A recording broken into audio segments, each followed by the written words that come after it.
हाँ, इस वीडियो में हम बात करेंगे कि टाइप्स ऑफ सिंगल कैंडल्स, मतलब सिंगल कैंडल्स कितने प्रकार के होते हैं। सबसे पहले मैं आपको बता दूं कि कैंडल्स होते क्या हैं। देखिए, मैं पिछले वीडियो में बात कर चुका हूँ कि रेड कैंडल और ग्रीन कैंडल कैसे फॉर्म होते हैं।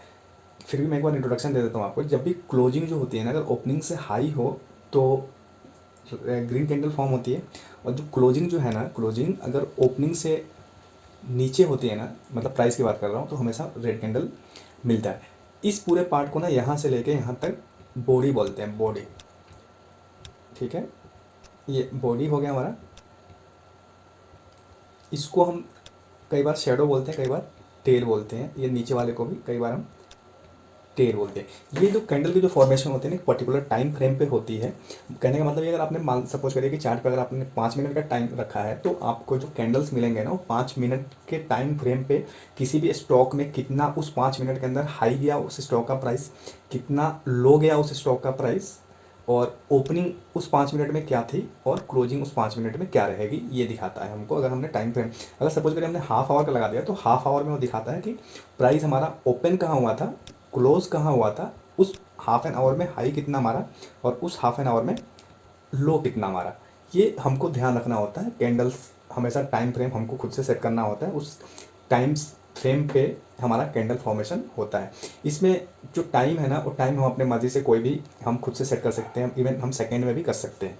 अब देखते हैं कि टाइप ऑफ कैंडल्स कौन कौन से होते हैं। देखिए, इसमें सबसे पहला जो है वो है मारुगुजो। अगर ये ग्रीन बन रहा है तो मारुगुजो ग्रीन कैंडल, अगर ये रेड बन रहा है तो मारुगुजो रेड कैंडल। लॉन्ग इसलिए क्योंकि बड़ी कैंडल बनेगी। अच्छा, तो इसमें देखिए, जो जो मारुगुजो जो कैंडल होता है, अगर ग्रीन बना तो उसमें जो लो होता है ना, वो ओपन दोनों बराबर होते हैं, इसमें किसी तरह का शेडो नहीं होता। ठीक वैसे जो हाई बनता है ना, वही हमारा क्लोज प्राइस होता है, और ये सबसे ज़्यादा बुलिश माना जाता है। इससे बुलिश कोई भी कैंडल नहीं है। ठीक वैसे ही अगर ये रेड बन रहा है ना, तो इसमें जो ओपन होता है ना, यही हाई होता है हमारा, और जो क्लोजिंग जो होती है यही हमारा लो होता है। ये सबसे ज़्यादा बियरिश माना जाता है, ये सबसे ज़्यादा बियरिश माना जाता है, ये सबसे ज़्यादा बुलिश माना जाता है।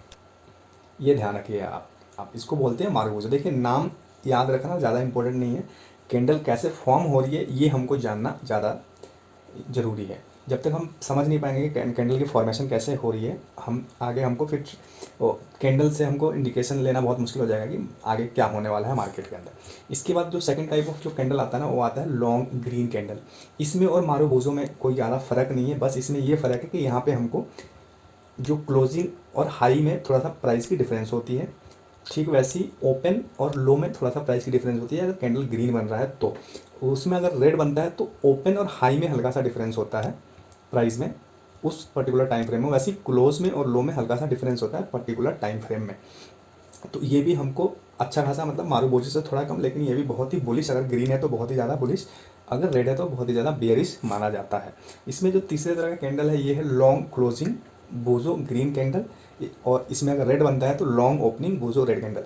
इसमें जो होता है, जो क्लोजिंग जो होती है ना, जो ओपनिंग जो होती है ग्रीन कैंडल में, ये इजिकल टू हाई होती है, और बाकी यहाँ पे आपको जो लो और जो ओपनिंग है ना, सॉरी, ये closing is equal to high होती है, और लो और ओपनिंग जो होती है ना, इसमें थोड़ा सा प्राइस का डिफरेंस होता है। ये भी बुलिश की कैटेगरी में, तो अच्छा खासा बुलिश में आता है। ठीक वैसे अगर ये ग्रीन रेड बन रहा है, तो रेड में क्या होता है, हमारा जो ओपनिंग जो होती है ना, opening is equal to high होता है, और क्लोजिंग और लो में थोड़ा सा डिफरेंस होता है।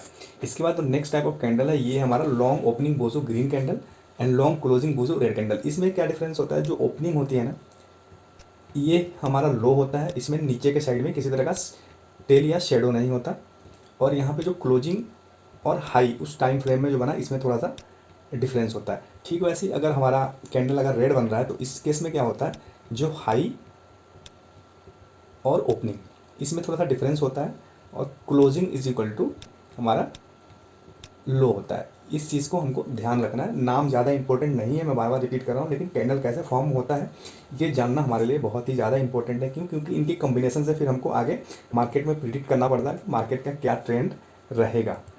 उसके बाद हम बात करते हैं इन्वर्टेड ग्रीन अम्ब्रेला कैंडल और इन्वर्टेड ब्लैक अम्ब्रेला कैंडल, मतलब रेड। ये हमारा ब्लैक नहीं है, ये हमारा रेड है, क्योंकि हमारे यहाँ पे ग्रीन और रेड के फॉर्म में हमारी ट्रेडिंग होती है। कहीं कहीं रेड और ग्रीन और black hanging black and white के फॉर्म में होती है। अब इसमें देखिए जो कलर जो होता है ना, कलर इस वाले कैंडल में ज़्यादा इंपॉर्टेंट प्लेस नहीं रखता है। कलर कोई सा भी बन सकता है, लेकिन हमको इसको अम्ब्रेला कैंडल ही बोलते हैं, इन्वर्टेड अम्ब्रेला कैंडल ही बोलते हैं। इसमें ज़्यादा इंपॉर्टेंट क्या है, जो ये टेल जो बना है ना, ये टेल एटलीस्ट इस बॉडी के मोर देन 2 टाइम्स होना चाहिए। सपोज ये 5 रुपीज़ का अगर ये प्राइस दिखा रहा है ना, तो ये एटलीस्ट 10 से ज़्यादा की होनी चाहिए। ये मेन इंपॉर्टेंट है। इसमें इसी को हम शूटिंग स्टार बोलते हैं, इन्वर्टेड हैमर भी इसी को बोलते हैं। सपोज करिए अगर ये रेसिस्टेंट के टाइप की तरफ बन रहा है ना, ये मतलब हायर साइड में अगर बन रहा है इस तरह का कैंडल, इस तरह का कैंडल अगर हायर साइड में बन रहा है, तो इसको हम बोलते हैं शूटिंग स्टार। इसको हम बोलते हैं शूटिंग स्टार। मतलब सिंपल भाषा में, अगर ये रेसिस्टेंट की तरफ इस तरह का कैंडल बन रहा है तो उसको हम बोलते हैं शूटिंग स्टार। वही अगर सपोर्ट की तरफ बन रहा है कैंडल इस तरह के, तो इसको हम कहते हैं इन्वर्टेड हैमर। और इस तरह के कैंडल में कलर का कोई ज़्यादा इम्पोर्टेंस नहीं रखता है। इस तरह के कैंडल में कलर ज़्यादा इंपॉर्टेंस नहीं रखता है। अगर ये सपोर्ट की तरफ इस तरह के कैंडल बने, इस तरह के कैंडल या रेड या ग्रीन कोई भी, तो उसको हम इन्वर्टेड हैमर बोलते हैं। यही अगर रेसिस्टेंट की तरफ बनेगा तो इसको हम क्या बोलते हैं, शूटिंग स्टार बोलते हैं। क्योंकि थोड़ा सा ये शूटिंग स्टार के फॉर्म में दिखता है। ठीक वैसे ये हैमर के फॉर्म में दिख रहा है और इन्वर्टेड है, मतलब उल्टा हैमर हमको दिखता है अगर हम ये सपोर्ट की तरफ बनता है तो। अगर आपको सपोर्ट और रेसिस्टेंट नहीं पता तो इतना थोड़ा सा जान लीजिए कि सपोर्ट ऐसी जगह होती है जहाँ से बाइंग अपॉर्चुनिटी ज़्यादा मिलती है, मतलब बायर ज़्यादा एग्रेसिव होते हैं। वैसे रेसिस्टेंट वो एरिया होती है प्राइस कि जहाँ पे जो सेलर होते हैं वो ज़्यादा एग्रेसिव होते हैं। थोड़ा सा समझ लीजिए इस चीज़ को। हम बाद में ये सपोर्ट और रेसिस्टेंट में बाद में हम बात करेंगे किसी दूसरे वीडियो में।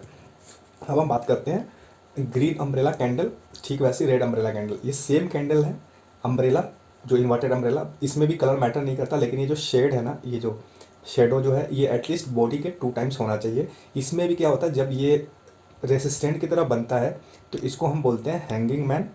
इसको बोलते हैं हम हैंगिंग मैन, क्योंकि शेप में भी आपको दिख रहा है कि ये जैसे हैंग किया हुआ कोई चीज़। वही अगर ये सपोर्ट की तरह के साइड बनता है तो इसको हम बोलते हैं हैमर। इसको हम बोलते हैं हैमर अगर ये सपोर्ट की तरफ बन रहा है तो। और ये जो अम्ब्रेला और इन्वर्टेड अम्ब्रेला, ये एक साइन होता है मार्केट का रिवर्सल का। सपोज अगर ये इस तरह का कैंडल अगर सपोर्ट की तरफ बनने लग जाए तो हमको ऐसा मतलब प्रिडिक्शन मिलता है कि मार्केट हो सके यहाँ से रिवर्सल ले ले आगे ऊपर की तरफ। ठीक वैसे अगर इस तरह का कैंडल अगर रेसिस्टेंट पे बनता है तो एक इंडिकेशन मिलता है कि शायद वहाँ से नीचे की तरफ मार्केट रिवर्स कर दे। उसके बाद शॉर्ट ग्रीन कैंडल और red green candle same candle है, कोई डिफरेंस नहीं है। बस ये इसकी जो साइज़ होती है वो छोटी होती है। जो हमने मारूबोजो पढ़ा और लॉन्ग कैंडल पढ़ा उससे इनकी साइज़ बहुत छोटी होती है। तो इनके भी बहुत सारी इंपॉर्टेंस है, हम बाद में बात करेंगे कि इनके बेस में हम आगे कैसे ट्रेड ले सकते हैं। ठीक वैसे टाइप ऑफ कैंडल इसमें देखिए, स्पिनिंग टॉप, कई बार इसको डोजी कैंडल बोलते हैं, रेड स्पिनिंग और ग्रीन स्पिनिंग। इसमें भी हमको कलर का ज़्यादा इंपॉर्टेंस नहीं है। इस तरह के कैंडल्स को कन्फ्यूजिंग कैंडल भी बोलते हैं कि जब इस तरह के कैंडल कहीं पे जब किसी प्राइस पे जब फॉर्म होने लग जाता है तो इसका मतलब ये होता है कि बायर और सेलर दोनों में कोई भी डिसीजन नहीं ले पा रहा कि आगे क्या करें, तो इसको कन्फ्यूजिंग कैंडल भी बोलते हैं। कई बार अगर ये सपोर्ट की तरफ बनता है तो इसको कई बार हम रिवर्सल में भी काउंट करते हैं, और अगर रेसिडेंट की तरफ भी बनता है तो हम इसको रिवर्सल में कई बार काउंट करते हैं, कई बार नहीं करते, इसलिए इसका नाम है कन्फ्यूजिंग कैंडल। उसके बाद लॉन्ग ग्रीन शेडो और रेड ग्रीन शेडो, इसमें भी सिर्फ नाम का डिफरेंस है। बाकी देखिए जो हाई जो बनता है ये क्लोज प्राइस के बराबर होता है, और यहाँ पे हल्का सा डिफरेंस रहता है लो में और ओपनिंग में। ठीक वैसे अगर ये रेड बन रहा है तो यहाँ पे जो हाई जो होता है यही ओपनिंग होती है, यही ओपनिंग होती है। और यहाँ पे हल्का सा डिफरेंस होता है लो में और क्लोज में, लेकिन इनकी साइज छोटी होती है कंपेरेटिवली जो हमने पहले जो हमने कैंडल की बात की। उसके बाद ये ग्रीन अपर शेडो उसका रिवर्स है, यहाँ पे ओपनिंग और यहाँ closing. Opening is equal to low, closing और हाई में हल्का सा डिफरेंस होता है। तो ये हमारे कुछ सिंगल कैंडल्स हैं जो हमको पता होना चाहिए अगर आप ट्रेडिंग कर रहे हैं। तो ये सब कैंडल्स के बारे में जानना बहुत ज़रूरी है। इसका नाम ज़्यादा इंपॉर्टेंट नहीं है, लेकिन इसका फॉर्मेशन कैसे हो रहा है ये जानना बहुत ज़रूरी है कि किस केस में फॉर्म हो रहा है। और कैंडल के साथ जब तक आप वॉल्यूम का कॉम्बिनेशन नहीं सीखेंगे एक अच्छा ट्रेडर नहीं बन सकते, क्योंकि कई बार कैंडल हमको फेक इंडिकेशन भी देता है।